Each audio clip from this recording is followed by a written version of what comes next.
Aujourd'hui, nous allons parler d'un sujet central de l'Évangile, la grâce de Dieu. Beaucoup utilisent le mot grâce, mais peu comprennent réellement ce que cela signifie. La grâce, c'est une faveur qu'on accorde à quelqu'un qui méritait un jugement.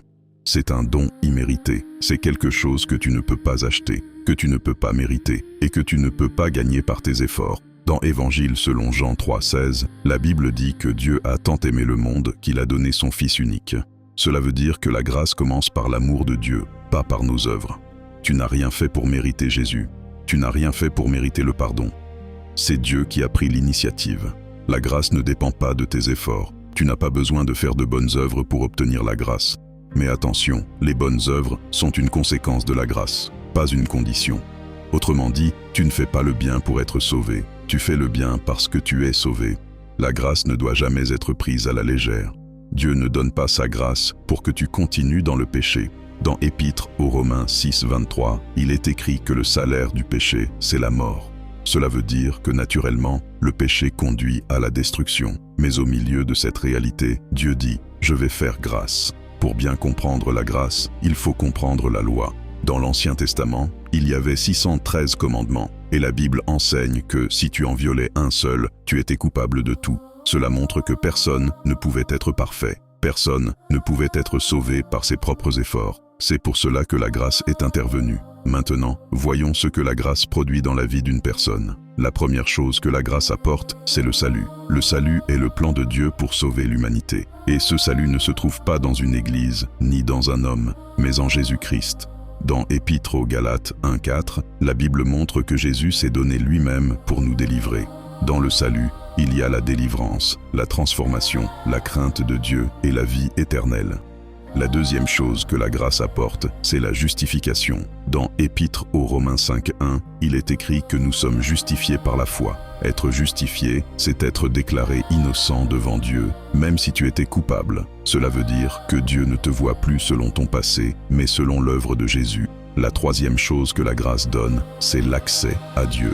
Dans Épître aux Hébreux 4,16, la Bible dit que nous pouvons nous approcher avec assurance du trône de la grâce.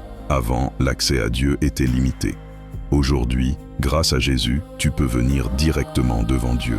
La quatrième chose que la grâce produit, c'est la transformation et la qualification. Dans 1er Épître aux Corinthiens 15,9-10, l'apôtre Paul dit que c'est par la grâce de Dieu qu'il est ce qu'il est. La grâce ne fait pas que te pardonner, elle te transforme et te rend capable. Maintenant, la question importante est comment bénéficier de la grâce de Dieu. La première clé, c'est la foi. Tu dois croire, tu dois faire confiance à Dieu. La grâce ne dépend pas de la quantité de tes prières. Ce n'est pas parce que tu pries beaucoup que tu mérites plus la grâce. La chair veut te faire croire que tu gagnes Dieu par tes efforts, mais la grâce se reçoit par la foi. La deuxième clé, c'est que la grâce t'enseigne à renoncer au péché. La vraie grâce ne te pousse pas à pécher, elle te donne la force de dire non au péché. La troisième clé, c'est que la grâce te donne un style de vie. Elle t'aide à vivre avec sagesse, avec justice, avec une vie alignée avec Dieu, même dans le monde actuel. La quatrième clé, c'est rejeter l'amertume. Le manque de pardon, la colère, la rancœur, la culpabilité, tout cela bloque la grâce dans ta vie. Tu ne peux pas vivre pleinement la grâce si ton cœur est rempli de blessures non guéries. La cinquième clé, c'est rejeter l'orgueil et marcher dans l'humilité. Dieu fait grâce aux humbles, l'orgueil te coupe de la grâce. Et enfin, la sixième clé, c'est la révérence. Ne méprise jamais la grâce. Ne banalise pas ce que Dieu a fait pour toi.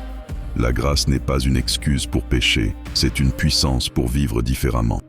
Si tu comprends la grâce, ta vie change, ta manière de voir Dieu change, ta manière de vivre change. Si ce message t'a parlé, écris en commentaire « Seigneur, je reçois ta grâce ». Abonne-toi à Holy Story pour recevoir des enseignements qui vont transformer ta vie spirituelle. Active la cloche pour ne manquer aucune vidéo et partage ce message avec quelqu'un qui a besoin de comprendre que la grâce de Dieu peut changer toute une vie.